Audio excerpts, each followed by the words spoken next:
এই গরমে দীর্ঘ সময় বসে থেকে আলোচনা শোনা অনেক কঠিন একটি কাজ।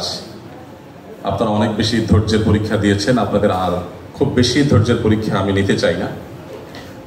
এবং আমার যে সময় ছিল সেই সময় থেকে আলহামদুলিল্লাহ অনেকখানি কমে আসাতে আপনাদের ধৈর্যের পরীক্ষাটাও অনেকখানি কমে গেল। আল্লাহ তাআলা আমাদেরকে সহজ করুন। আলহামদুলিল্লাহ আলহামদুলিল্লাহ রাব্বিল আলামিন ওয়াসসালাতু ওয়াসসালামু আলা আশরাফিল আমবিয়া ওয়াল মুরসালিন নবিয়িনা মুহাম্মদ ওয়া আলা আলিহি ওয়া আসহাবিহি আজমাইন, আম্মা বাদ। সকল প্রশংসা সেই মহান আল্লাহ তাআলা, যিনি আমাকে এখানে আজকে দাঁড়িয়ে আপনাদের সামনে সর্বকালের সর্বশ্রেষ্ঠ মহামানব, মানবতার মুক্তির দূত মুহাম্মদ সাল্লাল্লাহু আলাইহি ওয়াসাল্লামকে নিয়ে কিছু কথা উপস্থাপন করবার তৌফিক দিয়েছেন।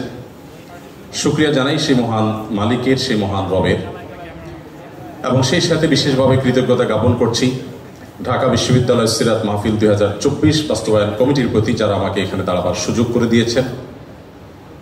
বিশেষভাবে অন্তঃস্থল থেকে কৃতজ্ঞতা জানাচ্ছি ঢাকা বিশ্ববিদ্যালয় কর্তৃপক্ষকে এই চমৎকার আয়োজনটি করবার অনুমতি প্রদান করবার জন্য এবং সার্বিক সর্বাত্মক সহযোগিতা করবার জন্য। সময় যেহেতু কম, আমি কোনো ভূমিকা ছাড়াই আমার মূল বক্তব্যে প্রবেশ করতে চাই। আর তার আগে আমি দুটি কথা প্রাসঙ্গিক বলে রাখতে চাই। সেটি হলো,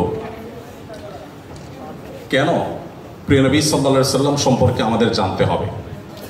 আমি জানি না এখানে মুসলিম ছাড়া অন্য ধর্মাবলম্বী আমাদের কোনো ভাই বা বোন আছেন কি না, কিন্তু মিডিয়ার মাধ্যমে আমার কথা হয়তো বা পরবর্তীতে তারা শুনতে পাবেন। আমি তাদেরকে সহ বলতে চাই, মুসলিম অমুসলিম যে কোনো মানুষ যদি তিনি সত্যি সত্যানুসন্ধানী হয়ে থাকেন, আমার মনে হয় তার জীবনে একবার হলেও মুহাম্মদ সাল্লাল্লাহু আলাইহি সাল্লামের জীবনী পাঠ করে দেখা উচিত। কারণ একজন মানুষ দুনিয়ার আলো দেখার আগেই বাবাকে হারিয়েছেন, পৃথিবীর আলো দেখার পরপরই মাকে হারিয়েছেন। বাবা এবং মা দুজনকে মানুষ যখন একেবারে শৈশবের শুরুতে হারিয়ে ফেলেন, ঠিক এরকম পরিস্থিতিতে একটা শিশুর জীবনের সামনের দিনগুলো কত কঠিন হয় সেটা বলার অপেক্ষা রাখে না। প্রিয় নবী সাল্লাল্লাহু আলাইহি সাল্লামের জীবনে দুঃখ এবং কষ্ট এখানে শেষ হয়নি, বরং শুরু হয়েছে। কৈশোরে যেতে না যেতেই তার সবচেয়ে বড় অবলম্বন, তার সবচেয়ে বড় আশ্রয়দাতা দাদা আব্দুল মুত্তালিবের ছায়াও তিনি হারিয়েছেন। এবং তিনি সামান্য একটু যখন সমাজে মাথা উঁচু করে দাঁড়াচ্ছিলেন, ততক্ষণে তার বহু চ্যালেঞ্জ সামনে চলে এসেছে। আর ঠিক সেই সময়টাতে তাকে ঘর থেকে যিনি সর্বাত্মক সহযোগিতা করছেন, ভেতর থেকে যিনি তাকে অনুপ্রেরণা দিচ্ছিলেন, তার সেই সহধর্মিণী খাদিজা রাদিয়াল্লাহু তাআলা আনহা, আর বাহির থেকে যিনি তাকে আশ্রয় দিচ্ছিলেন, সহযোগিতা করছিলেন, তার একমাত্র অবলম্বন ছিলেন, পায়ের তলের মাটি ছিলেন সেই চাচা আবু তালেব।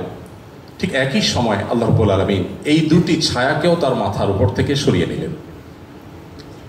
এরপর শুরু হলো মক্কা চিরচেনা মানুষগুলোর অচেনা আচরণ, তাদের সেই দুঃসহ নির্যাতন, জুলুম, এই সবগুলোকে পাশ কাটিয়ে তিনি আপন মিশনকে বাস্তবায়নের লক্ষ্যে এগিয়ে যেতে লাগলেন। যখন মক্কাতে আর থাকতে পারছিলেন না, আল্লাহর নির্দেশে হিজরত করলেন মদিনায় গিয়ে। সেখানে একটু শান্তিতে বসবাস করবেন সেই সুযোগটাও তাকে দেয়া হয়নি। তাকে সেখানে চাপিয়ে দেওয়া হয়েছে বদর, উহুদ, খন্দক, একের পর এক যুদ্ধ, বিগ্রহ, আগ্রাসন, জুলুম, নিষ্পেষণ। একটি একটি করে বাধা পেরিয়ে তিনি মাত্র মদিনায় হিজরতের পর 10 বছরের মধ্যে গোটা পৃথিবীর মোড় পরিবর্তন করে তার মিশনকে সাকসেসের সর্বোচ্চ শিখরে পৌঁছে তারপর দুনিয়া থেকে চলে গেলেন। একজন মানুষ যার পৃথিবীর আলো দেখার আগে থেকেই বিপদ মাথার উপর ছিল, পৃথিবীতে আসার পর পদে পদে একটা পর একটা পায়ের তলের মাটিগুলো সরে যেতে লাগলো। মৃত্যুর আগ মুহূর্ত পর্যন্ত যার বিরুদ্ধে এত ষড়যন্ত্র, এত বাধা, এত বিপত্তি, এত সংকট, এত কিছুর পরও মাত্র 10 বছরে গোটা পৃথিবীর মোড়কে পরিবর্তন করে পৃথিবীর নতুন ইতিহাস রচনা করে যে মহানায়ক চলে গেলেন, যে মহামানব চলে গেলেন, আপনি অন্য ধর্মাবলম্বী মানুষ হলেও আপনি সত্যানুসন্ধানী দৃষ্টির কারণে শুধুমাত্র এই লোকটি সম্পর্কে আপনার জানা প্রয়োজন। যে মানুষটির সামগ্রিক জীবনে একটি জায়গা পাওয়া যায় না যে জায়গাটি দেখে বলা যায় যে এখানে তিনি একটা ভুল সিদ্ধান্ত গ্রহণ করে সরি বলতে বাধ্য হয়েছে। আপনাদের কারো জানা আছে? তার জীবনে যারাই লিখেছেন তাদের কেউ কিন্তু এরকম কোনো জায়গা বের করতে পারেননি যে 63 বছরের জীবনে 63 সেকেন্ডের জন্য এমন কোন সিদ্ধান্ত গ্রহণ করেছেন যার জন্য তাকে প্রায়শ্চিত্ত করতে হয়েছে। কে সে মানুষ? কি ছিল তার জীবনীতে? কিভাবে সম্ভব? আমরা তো আমাদের জীবনকে পরিবর্তন করবার জন্য, আমাদের ফ্যামিলির অর্থনৈতিক অবস্থাকে শুধুমাত্র পরিবর্তন করবার জন্য 30-40 বছরের ক্যারিয়ার অনেক সময় যথেষ্ট হয় না। সেখানে একজন মানুষ একটি পরিবার নয়, একটি দেশ নয়, একটি পৃথিবীর পরিপূর্ণ মোড়কে পরিবর্তন করে পৃথিবীর পুরো যে টার্নিং পয়েন্ট, সেই টার্নিং পয়েন্ট সৃষ্টি করে জাহান্নামুখী পৃথিবীকে জান্নাতমুখিতার দিকে যিনি নিয়ে এসেছেন মাত্র 10 বছরের প্রচেষ্টায়, শত সহস্র বাধা সত্ত্বেও সে মানুষটিকে, সে সফল মানুষটিকে এত বাধার পাহাড় ডিঙ্গে কিভাবে তিনি সাফল্যের চূড়ান্ত শিখরে পৌঁছেছেন তাকে জানা বোধ হয় আমাদের বিবেকের দাবি, তাকে জানা বোধ হয় আমাদের নিজেদের প্রয়োজনে, আমাদের সাফল্যের প্রয়োজনে। আল্লাহ তাআলা আমাদের সবাইকে তাকে বারবার তার জীবনীকে পুনর্পাঠ করার তৌফিক দান করুন। দ্বিতীয়ত যে কথাটি আমি বলতে চাই তা হলো, আপনারা অনেকে হয়তো শুনে থাকবেন, ইসলামী বিশ্ববিদ্যালয় কুষ্টিয়ার সাবেক এক সময়ের প্রফেসর ছিলেন, রোড অ্যাক্সিডেন্টে মারা গেছেন, ডক্টর খন্দকার আব্দুল্লাহ জাহাঙ্গীর রহমতুল্লাহি আলাইহি অত্যন্ত চমৎকার একটি উপমা দিয়েছিলেন। স্যার বলেছেন যে মোবাইল ফোন যেরকম দুই রকম, একটাকে আমরা সহজে বোঝার জন্য বাটন ফোন বলি, আরেকটা হলো স্মার্টফোন। স্যার বলেছেন যত প্রাণী আল্লাহ তাআলা সৃষ্টি করেছেন এই সব প্রাণী, মানুষ সহ অন্য সমস্ত প্রাণীকে দুই ভাগে ভাগ করা হয়েছে। মানুষ ছাড়া যত প্রাণী আছে তারা সবাই হলেন বাটন ফোনের মতো। বাটন ফোনে যে ক্যালকুলেটর দেওয়া আছে ওইটাই ফিক্সড, সেখানে অন্য কোনো ক্যালকুলেটর আপনি চাইলেও ঢোকাতে পারবেন না। সেখানে যে যে প্রোগ্রাম দেওয়া আছে, দেওয়া হয়েছে, নতুন কোনো প্রোগ্রাম সেখানে ইনস্টল করার কোনো সুযোগ নেই। কিন্তু একটা স্মার্টফোনে আপনাকে শুধুমাত্র বেসিক বিষয়গুলো দেওয়া থাকে। আপনি কোন ক্যালকুলেটরটা নামাবেন সেটা প্লে স্টোরে, অ্যাপ স্টোরে গিয়ে আপনি চয়েস করতে পারেন। আপনি সেখানে কোন ব্রাউজারটা নামাবেন সেটাও আপনি চয়েস করতে পারেন। আপনি সেখানে কোন অ্যাপটা নামাবেন সেটা আপনি চয়েস করতে পারেন। আল্লাহ তাআলা মানুষকে সৃষ্টি করেছেন অনেকটা এই স্মার্টফোনের মতো করে, অর্থাৎ মানুষের ভেতরে তিনি কোনটা ইনস্টল করবেন, ভালো কিছু ইনস্টল করবেন, খারাপ কিছু ইনস্টল করবেন, এই ব্যাপারে আল্লাহ রাব্বুল আলামিন মানুষকে স্বাধীনতা দিয়ে রেখেছেন। আর মানুষ যেহেতু কাউকে না কাউকে অনুসরণ করে এবং তার ভেতরে যদি কিছু না কিছু ইনস্টল করতেই হয়, এই প্রয়োজনে একজন মানুষ মুহাম্মদ সাল্লাল্লাহু আলাইহি সাল্লামকে পাঠ করা, তাকে জানা তার জীবনে গুরুত্বপূর্ণ।